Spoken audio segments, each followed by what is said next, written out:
We are recording this episode on one of the chillier days we've had here in Tampa, but we are loading up this Gasparilla Overload. It is sure to not disappoint. Buckle up for an incredible show so far. We started out the Overload with Debbie Lundberg, and ever since, each entrepreneur has been lights out and advice to improve your day. Here we are starting with this quote. We can't solve problems by using the same thinking that we used when we created them. Einstein said it, and this week's guest, Doug Hill, lives by it. Welcome back to That Entrepreneur Show. My name is Vincent A. Lancey, and I want to welcome you, Doug, to the show. Thanks for stopping by. Thank you, Vincent. I'm looking forward to having your journey join this Gasparilla Overload, and today's guest is passionate about creating a worldwide business that will improve digital security. He joins the show as the founder of Real Random. They have developed hardware and software for a cloud-based system to deliver true random numbers that are impossible to predict. Real Random is a design win built to support internet infrastructure security operations of companies like Amazon, Juniper Networks, and Cisco. I learned networks are as strong as their weakest access points. Doug helps organizations with high security standards secure every device on their networks at the root level, the random seeds used to generate secure keys. His role as a land developer laid the groundwork for managing complex processes found in technology innovation and development for commercialization. Some other areas of discussion are going to include core values, integrity, inclusiveness, and innovation for all. Stay tuned for the spotlight story at the halfway point, and we have a great one this part of the Gasparilla episode. This might be my favorite one because for this one, we're actually going to go over some history of Gasparilla for everyone who is not in Florida, and I'm sure we'll have some Tampa banter with that. But Doug Hill, are you ready to kick this show off? Yes, I am. Thank you. All right, let's date back a little bit. When did you start your entrepreneurship journey? Why did you become an entrepreneur? My entrepreneurial journey started when I was 7 years old.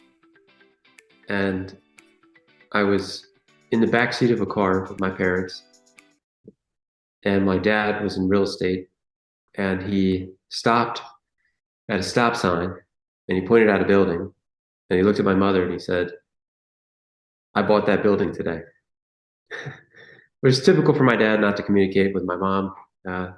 But that put a light bulb in my head that you could have more than just a job.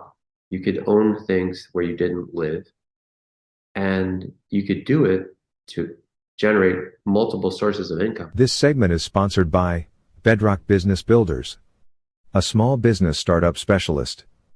Start, build, manage. And that's really when my journey as an entrepreneur started. My willingness to assume economic risk, my willingness to fail, and to set goals that were maybe not achievable. That's really when it started for me. So a long time ago.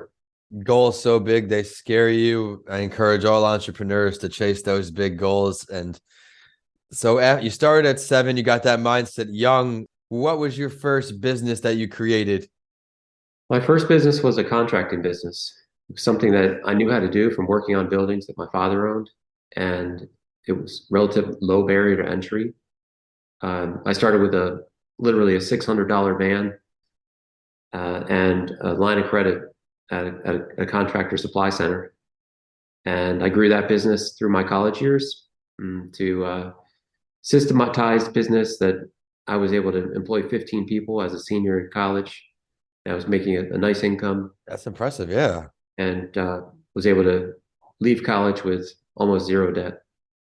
Well, that's a great accomplishment right there as someone who pays their student loans every month. But that certainly is a long way from digital security here, Doug. Help me fill in the blanks. So along the way, I've tried a number of different things in my work, my professional life. And in 2012, I was at a point where land development financing was stalled. Very little opportunity. Land development depends largely on the ability to fund speculative activities. And so I decided that I'd always been interested in computers, programming, that I wanted to do something in technology, that instead of selling 500 homes or building 5 shopping centers, I could build something that could be sold to 500 million people but sell it every month.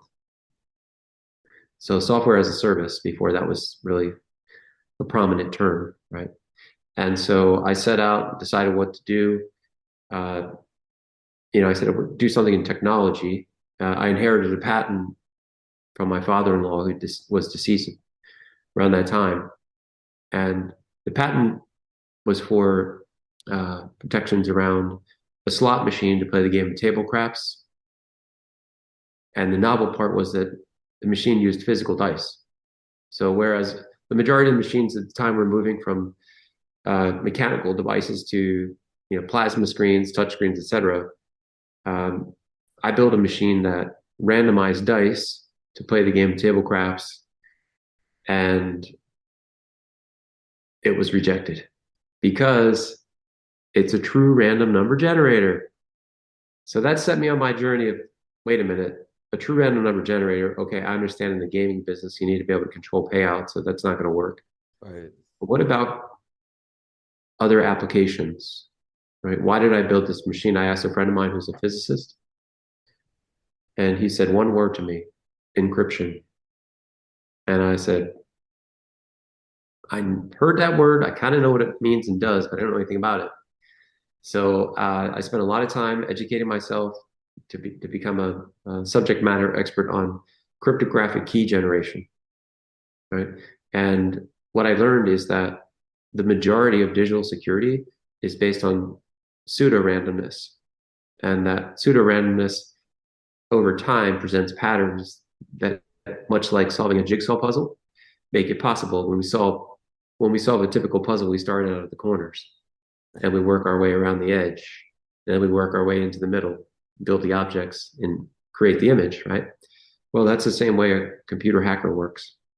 They look for patterns, they determine a pattern, they see a trend, and they decrypt the key by using clues.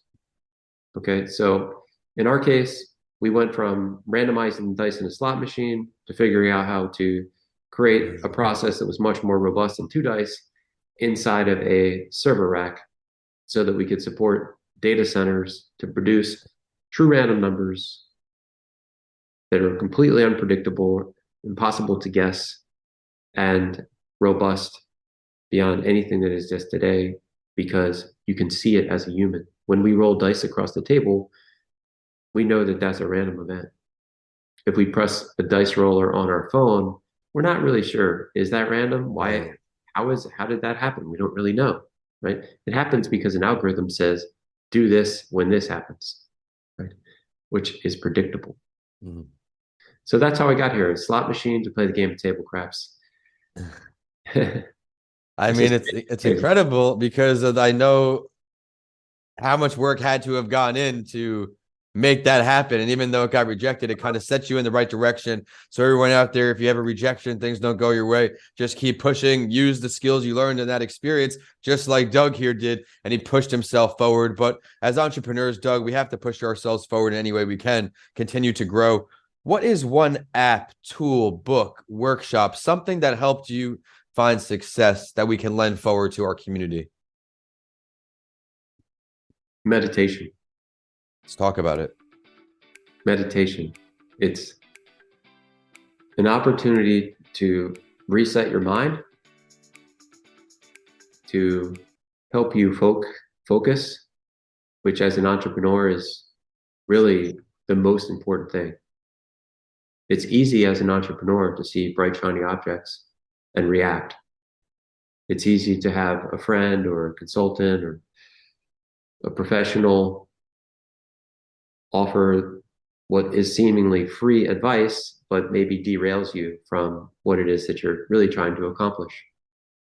It's not to say that you have to block out those sources of support in your life, because as an entrepreneur, you need a lot of support, because as you just said, rejection is the norm. Failure is the norm. And so meditation gives you something that is available anywhere. It's free to use, and it's a habit that helps you build your power to focus. I love everything you just said. I put that right here in the show notes or when it comes out. Failure is the norm. Rejection is the norm. We're going to have to find a way to get used to it, or entrepreneurship will not be for you. I could speak for myself personally. Rejections, no answers, emails, called during COVID, especially as a school speaker, things got challenging, getting those one or two yeses to turn the table, find a way to keep going. But before we hop into this week's spotlight story, like I said, everyone, we're going to look at the history of Gasparilla. What are some more challenging parts of entrepreneurship for you to help out our audience battling the same adversity? One is battling self-doubt. Self-doubt is a very costly emotion because it disables you from focusing on what you're intending to accomplish. And so battling self-doubt and quieting those voices is possible if you're disciplined, if you don't allow yourself to listen to that channel. Imposter syndrome. Why did that person? I'm doing the same thing they're doing. Why did they get funding? Why did they have that customer? Why? Right? Well, you don't know how many times that person failed. You don't know what network that person strived to build, right, to be able to get the opportunity to land that customer, land that account, get that opportunity. You don't know what sacrifices that person may have made. You don't know what concessions that person may have made to make that contract, to make that sale, etc. And so imposter syndrome is very dangerous and costly because you can only see from the outside. Yep. The only person that you have all the information about is you. And so living your own life, staying focused on your own goals, and living with an intention to share with others, help others, look for opportunities to lift others up. That's the good stuff. That's gratifying when you know that you've helped someone else. And what comes around goes around. It absolutely does. Paying it forward is what it's all about. One of the many goals of this podcast is to help all these business owners out there, through people who have been there, help them on a first-hand basis. Thank you for such a great episode so far, Doug. And now we are going to hop into this week's Spotlight story. I'm excited to share a little bit on Gasparilla for everyone who is new to the topic. This is something I also wrote about my first book, Left for Dead, because when I was in the hospital, it was during Gasparilla times. I was watching the boats go by on the water. Not something I particularly like to think about, but it helped mold me into a better me. Let's dive right into it. The Gasparilla Pirate Festival is a popular event that occurs in Tampa. The crew of Jose Gaspar invade the Tampa city and lead their band of pirates into the city, where they take the key of the city from the mayor of Tampa, starting the main attraction of the Parade of Pirates. It is the third largest parade in the U.S. and a staple event in Tampa. As I mentioned, the Gasparilla Pirate Festival is named after Pirate Jose Gaspar. This festival, along with 3 other parades, are a sight to witness, and it began back in 1904 when the story of the hidden treasure of Jose Gaspar resurfaced, and Luis Francis Dodge, along with George Hardy, worked with the government of Tampa to create a mock pirate invasion. They hoped that the festivities would draw a larger crowd to their May Day festivities. They had no idea the festival would blossom into what it is today. But Gaspar was a pirate who is said to have invaded Florida in the late 18th and 19th centuries. Gaspar was a Spaniard who was supposedly banished from the court of the Spanish king and began a life of piracy. He ravaged the town and left a treasure hidden away for future pirates to find. And while the legitimacy of his existence has been questioned, it has retained legendary status as the namesake of the festival. The festival will begin with an invasion of Gasper and his crew, which are fancifully named Yamistic Crew. For the first 7 years of the festival, the pirates would invade via horse into town. However, in 1911, they invaded via the port on the ship for the first time, and they have continued this tradition till present day. In 1937, they commissioned their first ship, the Jose Gasparilla, and 8 years later, the Jose Gasparilla II was built and now is the world's only fully functioning pirate ship, which was cool to learn. Doug, I'd like to bring it back here, some takeaways from the article. Anything you'd like to add on the topic of Gasparilla? Don't miss it. If you're in Tampa, if you can get to Tampa, the electricity from the crowd, the excitement, it's difficult to beat. And the reenactment is fascinating. I had the pleasure of living on Sparkman Channel for 2 years and in a high rise there. And so I could see the event, a lot of smiling faces.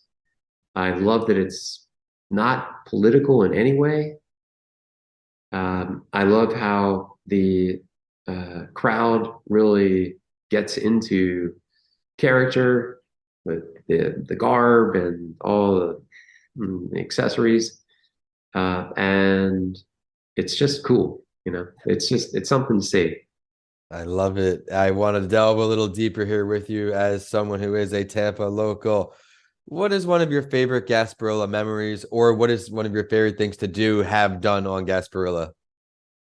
My favorite thing is seeing the children because they are experiencing something new, and the excitement and all their reenactments. So I'd say that's probably the coolest part is the kids, and I think a great way to view it. If you don't have a boat, you can use the water taxi, go to different places. That's really a great way to get around. It's fun, and it's keeps you out of the Uber, because it can get pretty congested at that time. So it's a great way to interact with other people. So all in all, just a great community building event. The city does come together, and I love the water taxi recommendation. I'm gonna have to try that this year because someone every year, Ubers are not only impossible to get to exactly where you are, if anywhere close, there's like a 5x surge at a minimum. It's costing you to go just a few blocks. Love the Gasparilla memories there, Doug. Before we learn which entrepreneur you would sit down with throughout history, is there anything else you would like to share on your business? Can't say other than I've recently moved from the Embark Collective, which was a wonderful experience in downtown Tampa. Oh, cool. Over to St. Petersburg, to the St. Pete Innovation District Maritime and Defense Hub.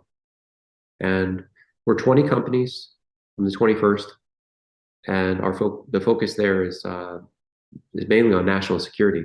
So I'm now interfacing with companies that are doing interesting things like sail drone, circumnavigating the globe to map the bottom of the ocean, as well as provide reconnaissance to military, selling data to NOAA, selling data for example, coastal communities like St. Petersburg, where flooding is a major issue in storms, working with organizations to provide them with better information so that they can be more planful. And it's a great spot over there at the Inno Hub, and I'm excited to be there. Congratulations on the success moving forward, surrounding yourself with like-minded individuals, surrounding yourself with players to help you win. Speaking of players to help you win, if you could have that conversation, one to move the needle forward with any entrepreneur throughout history, dead or alive, who's on the top of that list? I'm going to have to go with Thomas Edison. Love the choice. Let's talk about why. Well, because of all the rejection he faced, right? And because of all that he accomplished. And it's very difficult when you're introducing something new to get people to understand it and to change their behavior, right? So I can just imagine Thomas Edison, he invented the light bulb, but in order to use the light bulb, you need a lamp, right? So imagine the economics. I'm making my own candles out of fat from animals, right? Relatively free, kind of a cost, but not that much, right? They work, they illuminate my home when it's dark, okay? And then someone comes along and they say, well, now you have to buy a light bulb, buy a lamp, buy electricity, right? Mhm. Someone had to, so that light bulb wasn't just a light bulb. It was something to change the world, right? He changed the world because he made the world a safer place. Very important, right? Um, he made the world a more efficient place. Very important. He made the world more livable, right? So despite the rejection, he did it. I love And he it. did it in a big way. I ended my MBA commencement speech with a quote from him as well. There's a better way to do it. Find it. Where would this meeting go down if you had the ability to choose that as well? It would go down at his house or a former home in Fort Myers, I did not know he was over here. where he had his laboratory. He and Henry Ford were neighbors, Did not know that either. and he and Ford often would collaborate on things. They're members of the Rod and Gun Club, which at various locations throughout Southwest Florida.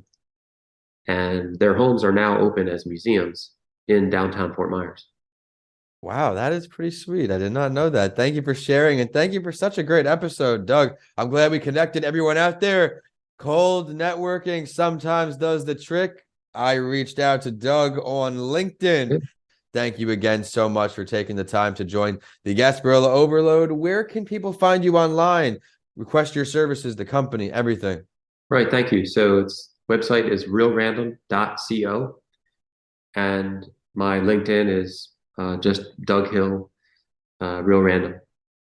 All right, Doug, thanks again. And we are at That Entrepreneur Show and at Vincent A. Lancy on all social media and YouTube. Be sure to head to YouTube for a video clip of this show. And to everyone out there in Tampa, I hope you're having a great week and stay safe on the holiday. Doug, have a great holiday. Thank you.